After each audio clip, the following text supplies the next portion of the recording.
नमस्कार मित्रों। तो आज हम लोग जो है अल्कोहल के पार्ट नंबर 2 की शुरुआत करने जा रहे हैं। अल्कोहल के पार्ट नंबर 1 को अगर आपने अभी तक नहीं देखा है तो आप प्लेलिस्ट में पड़ी जाकर वीडियो को आप देख लीजिए, जिसमें हमने अल्कोहल के वर्गीकरण के बारे में बताया था, अल्कोहल कौन कौन से प्रकार के होते हैं उनके बारे में बताया था, और अल्कोहल के निर्माण की 1-2 विधियों के बारे में आपको समझाया था। तो आज हम लोग जो है इस वीडियो में अल्कोहल के निर्माण की और भी जो विधियां हैं उन सभी विधियों के बारे में अध्ययन करेंगे। तो चलिए स्टार्ट करते हैं। तो सबसे पहले हम लोग पढ़ेंगे अम्ल या अम्ल के व्युत्पन्नों द्वारा। हम कह सकते हैं, यहाँ पर डिफिनेशन थोड़ा सा लिख दिया गया है कि जब हम मोनोकार्बोक्सिल अम्ल या अम्ल हैलाइड का अपचयन कराते हैं तो हमें अल्कोहल प्राप्त होता है। अब अम्ल कार्बनिक अम्ल है, ठीक है, जिसे आपका एसिटिक अम्ल है। एसिटिक अम्ल का 4 हाइड्रोजन के साथ हम अपचयन कराते हैं तो यहाँ से एक ऑक्सीजन 2 हाइड्रोजन के साथ क्रिया कर लेगा और बना लेगा H2O जल, ठीक है, H2O जल बना लिया।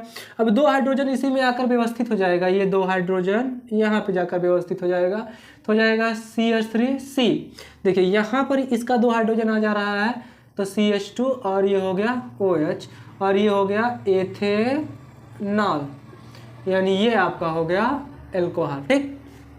अम्ल क्लोराइड, देखिए अम्ल क्लोराइड भी है जिसे इसका नाम है एसिटिल क्लोराइड। एसिटिल क्लोराइड द्वारा एथेनॉल हम बना रहे हैं तो एसिटिल क्लोराइड का फार्मूला होता है CH3COCl।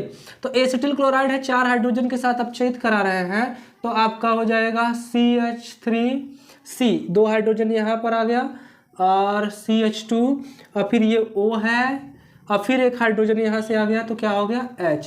अब बचा हुआ एक हाइड्रोजन एक क्लोरीन के साथ क्रिया कर लेगा और बना लेगा HCl, और ये भी एथेनॉल था और ये भी आपका क्या हो गया एथेनॉल।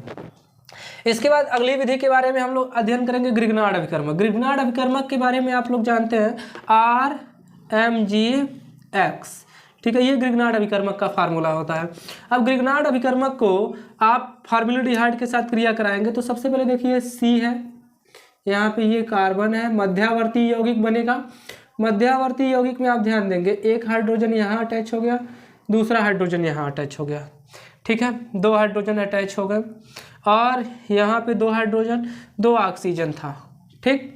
ये CH3 जो है आकर के इस कार्बन से जुड़ जाएगा तो यहाँ पर आपका हो गया ये CH3 और ये हो गया O और ये हो गया MgCl। अब इसको हम जल से क्रिया करा रहे हैं, यहाँ देखिए, अब इसको जल से क्रिया करा रहे हैं HOH, जल से क्रिया करा रहे हैं। जब जल से क्रिया कराएंगे तो समझिए ये हाइड्रोजन यहाँ आ जाएगा, ठीक है, अब बाकी MgOH उधर चला जाएगा। जब ये हाइड्रोजन यहाँ आया तो ये आपके पास कितने थे, सबसे पहले आपका था यहाँ पे CH3 ये था, ठीक। उसके बाद ये C के साथ 2 H थे तो सिंगल बॉन्ड CH2 हो गया, फिर सिंगल बॉन्ड O था और ये H मिल करके हो गया OH और प्लस ये है Mg, सिंगल बॉन्ड के Cl हो गया और सिंगल बॉन्ड के साथ क्या हो गया, ये वाला OH इसमें जुड़ गया तो यह क्या हो गया OH। तो ये भी आपका बन गया एथेनॉल। अल्कोहल बनाने की ये दूसरी विधि है, ठीक है। इसके बाद प्राथमिक एमीन द्वारा, देखिए हमने लिखा है प्राथमिक एमीन। प्राथमिक एमीन को सोडियम नाइट्रेट यानी NaNO2, सोडियम नाइट्रेट और HCl, सोडियम नाइट्रेट और HCl की उपस्थिति में जब हम इसे नाइट्रिक अम्ल HNO3 के साथ क्रिया कराते हैं तो हमें अल्कोहल प्राप्त होता है। अब अल्कोहल प्राप्त हो रहा है तो आप देखिए समझिए CH3 है, इसके साथ एक OH जोड़ दो तो ये हो गया CH3OH, ये बन गया आपका मेथेनॉल। क्या बन गया, मेथेनॉल बन गया, ठीक है। एक नाइट्रोजन और यहाँ के एक नाइट्रोजन, दोनों नाइट्रोजन आपस में मिल जाएंगे तो हो जाएगा N2 नाइट्रोजन गैस, ठीक है। तो अब आपके पास बचा क्या है, 2 ऑक्सीजन बचा है, 2 ऑक्सीजन बचा है, ठीक है, और आपके पास 2 हाइड्रोजन बचा है। तो 2 ऑक्सीजन और 2 हाइड्रोजन बचे हैं तो इसे आप क्या करेंगे, व्यवस्थित करेंगे। देखिए सबसे पहले आपने CH3 यहाँ पे ले लिया, ठीक है, और यहाँ से एक ऑक्सीजन और एक हाइड्रोजन OH ले लिया, 2 नाइट्रोजन को आपने एक साथ लिख लिया, H बचा है और O2 बचा है तो H2O प्लस O2 ये बन पाना संभव नहीं है तो H2O2 आप बना सकते हैं, ठीक है, H2O2 बना सकते हैं आप यहाँ पे। तो आप बना लेंगे यहाँ पर O2 हाइड्रोजन पर ऑक्साइड बनता है, H2O2 बनता है। ठीक है, तो ये है प्राथमिक एमीन द्वारा बनाने की विधि। इसके बाद हम पढ़ेंगे एल्डिहाइडो के अपचयन द्वारा। जैसे हमने अम्ल हैलाइडो का अपचयन कराया, वैसे आप एल्डिहाइडो का अपचयन करा सकते हैं। तो एल्डिहाइड जानते हैं, इनका क्रियात्मक समूह सिंगल बॉन्ड CHO होता है, जैसा कि आप यहाँ पे देख रहे हैं CHO, और आप हाइड्रोजन के साथ अपचयित करा रहे हैं। कितने हाइड्रोजन की आवश्यकता है ये आप देखिए। तो हम अभी यहाँ पे मात्र 2 हाइड्रोजन ले रहे हैं, तो ये हो जाएगा आपका CH3 सिंगल बॉन्ड CH, और एक हाइड्रोजन इसमें जाकर एडजस्ट हुआ CH2, और ये हो गया OH, ये बन गया आपका एथेनॉल। ठीक है, इसके बाद हम लोग पढ़ेंगे किण्वन द्वारा। देखिए किण्वन, जिसको इंग्लिश में फर्मेंटेशन बोलते हैं, किण्वन की प्रक्रिया होती है। सिरके का निर्माण किण्वन के द्वारा होता है, अल्कोहल का निर्माण किण्वन के द्वारा होता है, पनीर बनना किण्वन की प्रक्रिया है, मांस का सड़ना इत्यादि प्रक्रियाएं किण्वन के अंतर्गत आती हैं। तो किण्वन द्वारा हम कार्बनिक यौगिक का उपयोग करके अल्कोहल बना रहे हैं। तो सबसे सिंपल प्रोसेस होता है सुक्रियोज द्वारा, लेकिन उसके पहले हम किण्वन के बारे में अध्ययन करते हैं कि जब हम जटिल कार्बनिक यौगिक को सूक्ष्म जीवों, जैसे ईस्ट हो गया, खमीर हो गया, इन्वर्टेस हो गया, जाइमेज हो गया, बायोलॉजी में आप पढ़ेंगे तो सूक्ष्म जीवों का मानव जीव कल्याण में बहुत सारे उपयोग हैं। तो वैसे ही हम अल्कोहल बना रहे हैं। तो जटिल कार्बनिक यौगिक अणु को सूक्ष्म जीवों की उपस्थिति में विघटित होकर सरल कार्बनिक अणु बनाते हैं। तो इस प्रक्रिया को किण्वन फर्मेंटेशन बोलते हैं। तो यहाँ पे कहा कि जब हम सुक्रियोज का जल अपघटन कराते हैं तो हमें ग्लूकोज प्राप्त होता है, ग्लूकोज के साथ फ्रक्टोज भी प्राप्त हो सकते हैं, और जो जैव अणु की उपस्थिति में अपघटित होकर अल्कोहल बनाता है। तो सुक्रियोज का फार्मूला होता है C12H22O11। ठीक है, आप ले लेते हैं C12H22O11 है, जल से क्रिया हो रही है H2O से, यहाँ पे एक ईस्ट है, जैव अणु है,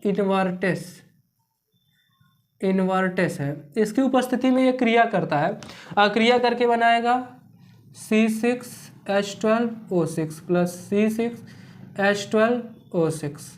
ठीक है, एक बनेगा आपका ग्लूकोज और दूसरा बनेगा आपका फ्रक्टोज। ग्लूकोज और फ्रक्टोज के बारे में हमने जैव अणु नामक चैप्टर में पढ़ाया। अब आप उसमें से किसी भी को ले लीजिए। ठीक है, ग्लूकोज को ही ले रहे हैं, जैसे मान लीजिए C6H12O6 है, ग्लूकोज को ले लिया। यहाँ पे ईस्ट फिर से उपस्थित है, लेकिन अब की बार खमीर है। ठीक है, खमीर है, ये क्रिया करेगा 2C2H5OH एथिल अल्कोहल, और कार्बन डाइऑक्साइड गैस क्या हो जाएगी, मुक्त हो जाएगी। तो ये बन गया आपका अल्कोहल बनाने की विधि है किण्वन फर्मेंटेशन द्वारा। देखिए ग्रिग्नार्ड अभिकर्मक द्वारा द्वितीय तृतीय के अल्कोहल ही बना सकते हैं, बट हम एल्डिहाइड और ग्रिग्नार्ड अभिकर्मक द्वारा ले रहे हैं कि जब हम एल्डिहाइड को, ये एल्डिहाइड है और उसको हम एल्डिहाइड यानी मेथेनल है, और ग्रिग्नार्ड अभिकर्मक मेथिल मैग्नीशियम क्लोराइड है, ये है आपका एथेनल, और एथेनल को मेथिल मैग्नीशियम क्लोराइड के साथ क्रिया करा रहे हैं। तो समझिए यहाँ पे ये आपका है CH3 सिंगल बॉन्ड C, यहाँ H है, और सुनिए यहाँ पे O है, ये डबल बॉन्ड के साथ O जुड़ा हुआ था, हमने यहाँ पे सिंगल बॉन्ड कर दे रहे हैं। ये CH3 हम यहाँ पे एडजस्ट कर रहे हैं, ये CH3 को। ठीक है, और उसके बाद फिर ये ऑक्सीजन सिंगल बॉन्ड के साथ मैग्नीशियम, और ये हो गया क्लोराइड। अब इसको HOH जल द्वारा अपघटित कराते हैं, तो ये हाइड्रोजन इसके साथ जुड़ेगा और ये OH इसके साथ जुड़ेगा। तो जब जुड़ेगा तो ये हो गया CH3 सिंगल बॉन्ड C, ये CH3 को हम ऊपर लिख दे रहे हैं, और यहाँ पर ये H है, ये H है, और यहाँ पे O था, और ये हाइड्रोजन गया OH हो गया, प्लस, ठीक है, प्लस यहाँ पर मैग्नीशियम है, एक क्लोरीन के साथ यहाँ, और OH के साथ यहाँ। क्लोरीन कहाँ से मिला है इसको, तो आप देखिए ये क्लोरीन आपका पहले से ही था मैग्नीशियम के साथ, और यहाँ का OH जो है जा कर के जुड़ गया, वो ये बन गया 2 डिग्री अल्कोहल। ठीक है, तो ये अल्कोहल बनाने की कुछ प्रमुख विधियाँ थी, आपने अल्कोहल बनाने के बारे में पढ़ा। तो सबसे पहले आप यहाँ तक नोट करिए, उसके बाद हम लोग अल्कोहल के रासायनिक गुणधर्म के बारे में अध्ययन करते हैं। देखिए कुछ प्रमुख रासायनिक गुणधर्मों के बारे में अध्ययन करेंगे। सबसे पहले हम लोग पढ़ेंगे एस्टीकरण। एस्टीकरण क्या होता है कि जब हम एल्कोहल को कार्बनिक अम्ल, कोई एल्कोहल ले लेते हैं, जैसे आप मेथेनॉल ले लीजिए या एथेनॉल ले लीजिए, ठीक है। आप मेथेनॉल ले रहे हैं, ठीक है, पहले मेथेनॉल, हम पहले मेथेनॉल से क्रिया करा रहे हैं यहाँ पे,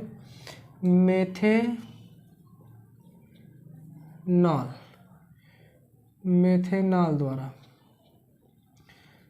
ठीक है। मेथेनॉल ले रहे हैं हम CH3OH। अब इसकी क्रिया कार्बनिक अम्ल CH3COOH, ये है एसिटिक अम्ल, एसिटिक अम्ल के साथ क्रिया करा रहे हैं। तो यहाँ का आप कह सकते हैं OH, ठीक है, और यहाँ का H, ये दोनों आपस में क्रिया करेंगे। सबसे पहले बना लेंगे H2O, फिर आपका बचा है CH3COO और यहाँ का CH3 आपस में मिल जाएगा, तो ये हो जाएगा मेथिल और ये हो गया एसीटेट।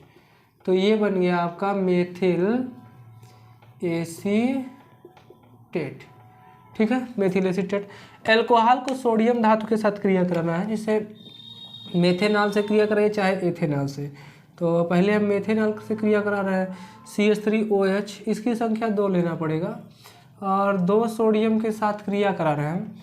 तो यहाँ से देखिए अम्ल की तरह व्यवहार करता है, इसीलिए हाइड्रोजन गैस मुक्त करेगा। तो ये हो गया 2CH3O और ये 2 हाइड्रोजन सोडियम यहाँ जुड़ गए Na, इसको बोलते हैं सोडियम मेथॉक्साइड, सोडियम मेथॉक्साइड। और यहाँ से 2 हाइड्रोजन गैस क्या हो जाएगी, मुक्त हो जाएगी। या आप इसमें ऐसे भी क्रिया करा सकते हैं, एथिल अल्कोहल ले लो C2H5OH, ये है एथेनॉल, ठीक है, एथेनॉल है। एथेनॉल को 2 सोडियम परमाणु के साथ क्रिया करा रहे हैं, तो C2H5ONA हो गया और कौन सी गैस मुक्त हो गई, हाइड्रोजन गैस मुक्त हो गई। तो ये हो गया सोडियम एथॉक्साइड,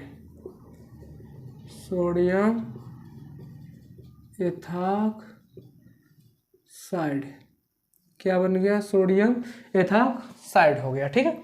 अब लाल फास्फोरस की उपस्थिति में अपचयन कराने से, मान लीजिए आप ले रहे हैं C2CH3, ऐसे ले रहे हैं हम CH3 सिंगल बॉन्ड CH2 और ये हो गया OH, इसको बोलते हैं हम लोग एथेनॉल। एथेनॉल का आपको क्या कराना है, अपचयन कराना है, ठीक है, हाइड्रोजन के साथ आपको क्रिया कराना है। तो 2 हाइड्रोजन हम ले रहे हैं और उत्प्रेरक आप जान ही रहे हैं लाल फास्फोरस है, अगर्म करते हैं। तो 1 हाइड्रोजन आकर के इसमें व्यवस्थित हो जाता है, तो ये हो जाएगा CH3 सिंगल बॉन्ड CH3, ठीक है। अब ये OH हो गया और इसमें का एक H मिल करके क्या बना लेगा, H2O जल, और ये बन गया एथेन यानी एल्कीन, ठीक है। इसके बाद हम लोग आज की आखिरी रिएक्शन के बारे में अध्ययन करेंगे, निर्जलीकरण कराना है। एल्कोहल ले लीजिए आप, जैसे C2H5OH, आप इस तरीके से मत लीजिए। जब निर्जलीकरण कराना है तो CH3 सिंगल बॉन्ड CH2OH, ये है एथेनॉल को सांद्र सल्फ्यूरिक अम्ल, सांद्र H2SO4 की उपस्थिति में आप गर्म कर रहे हैं, ठीक है। जब गर्म कर रहे हैं तो यहाँ से 1 हाइड्रोजन निकल करके इसके पास आ जा रहा है और ये OH मिल करके बना ले रहा है H2O। अब यहाँ पर बचेगा CH2 और यहाँ पे बचेगा CH2, ये डबल बॉन्ड द्वारा संतृप्त हो जाएंगे, तो ये बन गया एथीन यानी एल्कीन हो गया। तो ये बन गया आपका एथेन, ठीक है। तो रासायनिक गुणधर्म के बारे में हमने अध्ययन किया, अल्कोहल के कुछ निर्माण की विधियों के बारे में अध्ययन किया। तो अगर आपको ये वीडियो पसंद आता हो तो लाइक कीजिए, कमेंट कीजिए और अपने सभी दोस्तों में शेयर कीजिए। आज के लिए बस इतना ही, धन्यवाद।